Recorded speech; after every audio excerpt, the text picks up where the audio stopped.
Bom, mais um carro queimado nas praias da capital. A segunda carcaça de automóvel foi encontrada na praia do Campeche. E os casos, os dois, muito parecidos por sinal, mobilizaram a Polícia Militar e a Polícia Civil e acabaram despertando a curiosidade de quem caminhava à beira-mar. Este escorte, que já está no pátio da delegacia do Saco dos Limões, foi encontrado no início da tarde de ontem na praia do Campeche, no sul da ilha. O veículo foi furtado durante a madrugada e antes de ser abandonado na areia da praia, foi totalmente queimado. Já este Uno está há 2 semanas assim, abandonado na praia da Joaquina.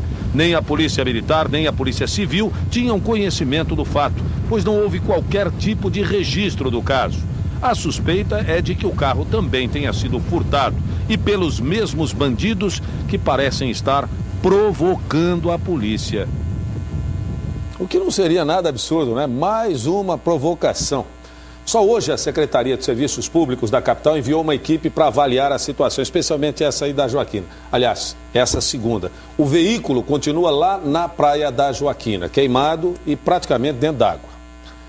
O Jornal do Almoço volta a falar da ponte Hercílio Luz. A polêmica em torno das obras ou de um possível colapso na estrutura está mobilizando as autoridades, cara. E até mesmo o engenheiro egípcio, que foi contratado em 2009 para montar o projeto de reestruturação, disse que ela está se deteriorando com o tempo, que já é de se imaginar. Além de ouvir responsáveis pela obra, o repórter Rafael Faraco foi à rua ouvir a opinião da população. Quase 100 milhões de reais já gastos em manutenção e restauração. O governo busca outros 170 milhões para garantir a conclusão da obra, que vai contribuir pouco com o trânsito se não for usada para o transporte de massa. E você, o que pensa sobre a recuperação do principal cartão postal do estado? Eu acho que vale a pena restaurar. É um monumento histórico, é um marco de Floripa, né? Eu não acredito que ela possa ser utilizada, a não ser por um transporte, de um metrô de superfície. Fora disso, eu acho que fica difícil com tráfego constante. Inaugurada em 1926, a ponte Hercílio Luz foi interditada em 82 por falta de segurança. Reaberta em 88 para veículos leves, ela foi novamente fechada 3 anos depois, porque continuava a oferecer riscos. 3 décadas de preocupações e gastos. De 82 a 2006, o governo do estado aplicou, em média, o equivalente a R$ 1.200.000 ano em manutenção. Quase 30 milhões em 24 anos. De 2006 até este ano, outros quase 70 milhões foram investidos no projeto de restauração. Quando as obras estiverem concluídas, terão sido gastos cerca de 270 milhões. A estimativa é de que uma nova ponte, nos moldes da Pedro Ivo, custaria menos, de 180 a 200 milhões de reais. Esta é uma das polêmicas em torno das obras. Por que não restaurá-la apenas para o turismo e aproveitar parte da verba em uma outra ligação ilha-continente? Pela questão do patrimônio histórico, ela vai ter que ser reconstruída todo dentro da atual concepção. Como ela foi projetada agora para passar trem, isso também teve um preço em função disso. Mas se for analisar preço por preço, eu tenho a impressão que a redução não chega a 20%. O engenheiro egípcio Khaled Mahmoud, um dos maiores especialistas em pontes suspensas do mundo, foi contratado em 2009 pelo consórcio Monumento, responsável pela obra. Em entrevista ao Diário Catarinense, ele reafirmou que a ponte está em processo constante de deterioração e que, por isso, ventos até mesmo de 100 km por hora podem provocar danos e contribuir para levá-la ao colapso. Destacou que, sem recursos, a restauração ainda pode se arrastar por anos, sem prazo definido, e que vê a ponte como uma boa solução para a mobilidade urbana da capital. Com o vão central reforçado, ela pode receber transporte de massa ou carros, e também pedestres, disse o engenheiro. Se for para a implementação de um transporte de massa, aí sim o DEINFRA concorda que o trânsito de Florianópolis terá muitos benefícios. É a grande discussão que vai começar daqui para frente, tá? Nós do DEINFRA, entendemos de que a ponte tem que ser utilizada para veículos de massa. Nós vamos buscar recursos particulares, privados, de incentivo para fazer frente a essa demanda, que é um valor muito alto.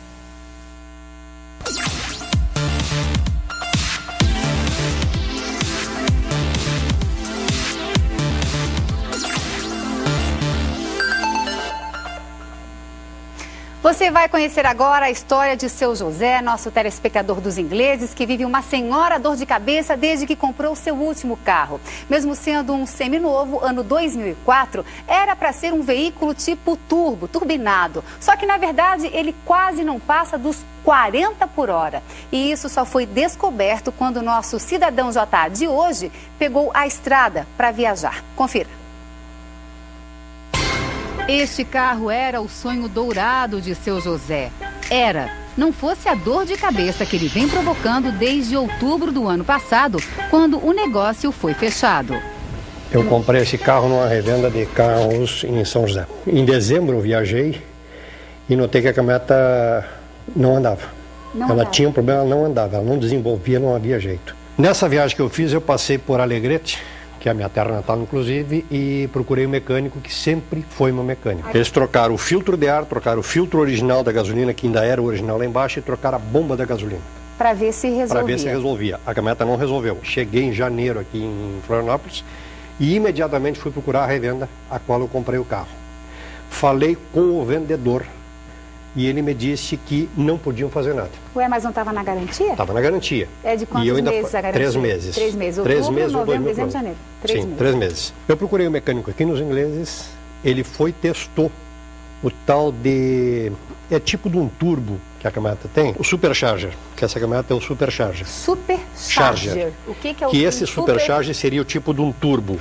Aí o mecânico me disse, essa peça que é o Supercharger que não está funcionando. Essa caminhoneta, inclusive, fez uma média de 10,5 km com litro de gasolina. E ela deveria fazer quanto? Ela deveria fazer 14, 15, acredito eu. Procurei a loja, ele me disse, o senhor vai assinar um documento, nós vamos reconhecer em firma esse documento e vamos mexer na caminhoneta. Eu voltei na loja para acertar com o dono o horário para levar a caminhoneta e ele disse o seguinte, que ele não mexeria no turbo, que eu me virasse e resolvesse por minha conta que a caminhoneta não estava mais na garantia. Então claro ele que em fevereiro. Sim, ele disse aquilo que ele tinha dito que eu ia mandar arrumar. Essa peça, pelo que me consta, custa mais de R$2.000. Talvez aí o recuo do dono da loja. Vamos então fazer um teste com quem entende de volante. Resolvemos dar uma volta no carro com seu José pelos ingleses. Olha só, eu tô com o pé lá no fundo. Ela não vai. Não vai. Ela não desenvolve. Que agonia. Você imagina viajar com um carro que não anda. Uma viagem que o senhor faria, por exemplo, em 3 horas, acaba ficando com quanto? 5. Se duvidar, o menininho ali vai mais rápido que nós dois. Ah, sim, a bicicleta, dependendo na subida, ela nos passa. É impossível andar com o carro assim. Se não bastasse este problema, uma outra surpresa. O carro que seu José comprou é um e no contrato é outro. A caminhoneta que eu comprei é esta EcoSport modelo 1.0 a gasolina. A caminhoneta que eles financiaram pelo banco é uma EcoSport XLT 1.6 combustível, gasolina e álcool. Se essa caminhoneta se envolve no acidente, o que acontece? O que eu vou fazer com o seguro? O carro foi financiado em 60 meses. Faltam 56 parcelas de R$740. Meu Deus! Tem que rir para não chorar. Meu Falta Deus! Apenas 56. Como seu José optou por não revelar o nome da revenda, falamos com o dono por telefone. Ele alega o seguinte.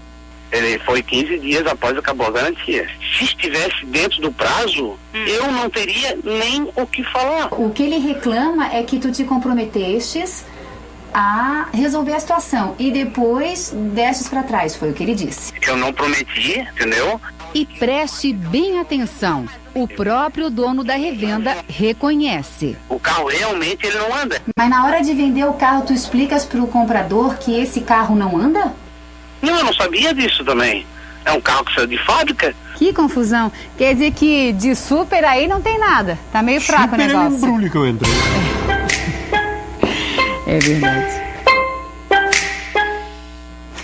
Lembrando que o problema é neste carro apresentado na matéria, não em todos os carros do mesmo modelo. E a história do seu José nos traz alguns alertas. Conosco, o advogado Leonardo Tatim para a orientação. Primeiro, 15 dias após o prazo de 3 meses, nosso cidadão está sem razão ou com razão? Bom dia, Lani. Bom dia a todos. Primeiro, esses 15 dias se passaram da garantia legal, que é aquela garantia estipulada pelo Código de Defesa do Consumidor. pelo que eu entendi da reportagem que eu vi agora, além desta garantia legal, havia a garantia contratual. As garantias legal e contratual, elas não se confundem, elas se complementam segundo o artigo 50 desse código. Eu tenho 3 meses. Ou seja, ele tem 3 mais 3. Então está dentro do prazo? Pelo que eu entendi, está dentro do prazo, sim.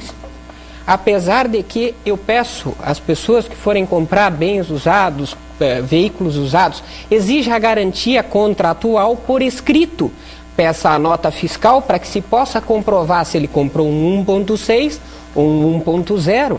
E para daí ter a chance depois de reclamar. Então, o nosso cidadão vai entrar na justiça porque, segundo a lei, ele está certo. Ele pode pedir que a peça seja colocada uma boa peça. É isso. Pelo que está demonstrado, claramente ele está com a razão. Outra sim, questão. Por que ele tem um carro 1.0 a gasolina e no contrato está lá 1.6 a gasolina e a álcool? Isso é até uma situação bastante delicada que tem que ser vista junto às financeiras e às revendedoras de veículo, que muitas vezes a pessoa não tem condições de dar uma entrada e aí o que a loja faz? Vamos financiar um carro de maior valor? Aí a gente alega que tu deu entrada. Quem sai no prejuízo é o banco, é a financeira, isso é fraude. Olha. Inclusive, se tiver a conivência do consumidor, ele é um coautor desse crime. O seu José poderia pedir o carro que está no contrato? 1.6, gasolina e álcool? Segundo a apresentação do documento, poderia. A princípio, a empresa vendeu para ele um carro 1.6 e lhe entregou um carro 1.0. Então, para encerrar, o nosso cidadão vai ter que procurar a Justiça Especial? Juizado de Pequenas Causas? Bom, dependendo do valor do veículo, Juizado Especial. Então tá, muito obrigada pelas orientações também, e fico alerta para o nosso telespectador Mário Mota contigo. Bom dia. Pois é, o carrão do seu José, infelizmente, está devagarzinho, mas com o Globo Esporte eu tenho certeza que está tudo turbinado. Suiane Quevedo, está turbinado, Suiane? Sim, Mário, e eu já começo abrindo uma polêmica, tá? O que achas de um clássico de uma torcida só, Mário Mota? Bom, se é esporte das multidões, um time só jogando também dentro do campo, pronto. Essa é a pergunta que a gente faz para os nossos telespectadores. Você já pode ligar 84010393. Quero a sua opinião. Vamos mostrar a súmula do jogo que pode complicar a vida do Avaí e contar como foi o dia seguinte do Rei do Clássico. E olha só, quem tá passando o som aqui comigo, Mário Roberto Alves, tá ensaiando para cantar a professorinha. Hoje tem Mico Show no GE. E que mico, hein, senhor? Daqui a pouquinho, não desgruda não. Gente, já volta. Vai ser bom. Violência na escola. Depois de uma denúncia, aluno foi detido na porta de uma escola em Florianópolis com uma pistola. A polícia investiga o caso. O aluno foi apreendido em frente à escola Silveira de Souza, na rua Alves de Brito, bem no centro da capital. Ele tem 17 anos e foi encaminhado com a arma, uma pistola calibre 380, carregada com 14 munições, para a delegacia especializada em crimes envolvendo adolescentes. É uma preocupação nossa tirar armas, drogas e pessoas procuradas de circulação e principalmente nas imediações de colégio, que a Polícia Militar entende devem ser ambientes seguros, saudáveis para a formação das novas gerações. O outro aluno de 16 anos, amigo do adolescente que estava com a arma, tentou impedir a ação dos policiais e também foi levado para a delegacia, onde será apurado se os dois já têm outras apreensões. Mesmo estando com a numeração raspada, a pistola será periciada, o que pode constatar o uso dela em algum crime investigado pela polícia na região. A partir de agora, há todo um trabalho de investigação para verificar a origem da arma, como ela foi adquirida e para que ela seria usada. E de que maneira esses adolescentes podem estar atuando isoladamente ou dentro de um esquema maior de venda de drogas, de proteção de pontos de drogas, atuação de gangues. A insegurança aqui no Silveira de Souza já virou caso de polícia há um bom tempo. No final do ano passado, professores aqui da escola registraram um boletim de ocorrência na Central de Polícia da capital, denunciando que estariam sendo ameaçados por alunos que portavam armas dentro da sala de aula. Alguns professores, inclusive, se negaram a lecionar no período da noite e o motivo ficou claro com a apreensão de hoje. A aproximação com a escola vai ser imediata, ela vai receber uma prioridade nessa aproximação que já está ocorrendo numa série de escolas de Florianópolis, nesses pouco menos de 2 meses de comando à frente do 4º Batalhão. E eu não tenho dúvida de que, uma vez que nós tenhamos os problemas com transparência à mesa, Polícia Militar, comunidade escolar e a comunidade de um modo geral vão achar uma maneira de tornar essa escola segura. O diretor da escola proibiu que os policiais revistassem outros alunos que seriam suspeitos e estavam dentro do pátio do colégio. Ele também não quis falar com a imprensa. Um jovem de 18 anos que perdeu a mão em um acidente de trabalho voltou a ter esperanças nesta manhã. É verdade, Mário. Isso porque ele passou por um reimplante do membro e vai poder desenvolver as atividades normalmente. Veja só a história.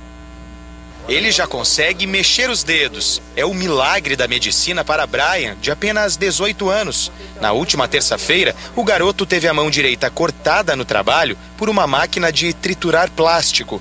A cirurgia bem-sucedida de Brian agora faz ele ficar na mira de todas as lentes. E o reimplante só foi possível graças à atitude de um colega de trabalho, chamado Diogo, que estava com ele no momento do acidente. Pegou minha mão, botou no saco plástico e foi lá em cima, pegou gelo, botou em outro saco plástico e botou minha mão dentro de outro saco vazio. A cirurgia demorou 3 horas. Animado, Brian já recuperou parte da sensibilidade na mão direita. A expectativa é que depois da recuperação total, ele consiga mexer os 5 dedos por completo. A gente se emociona, né, velho? Porque foi um milagre, né, velho?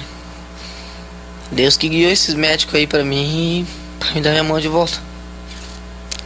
Tá feliz agora? Tô feliz pra caramba, né, cara? Muito bom, boa sorte, garoto. Vamos lá. Boa sorte. O Jornal do Almoço fica por aqui, o Globo Esporte vem aí na sequência e tem Mico.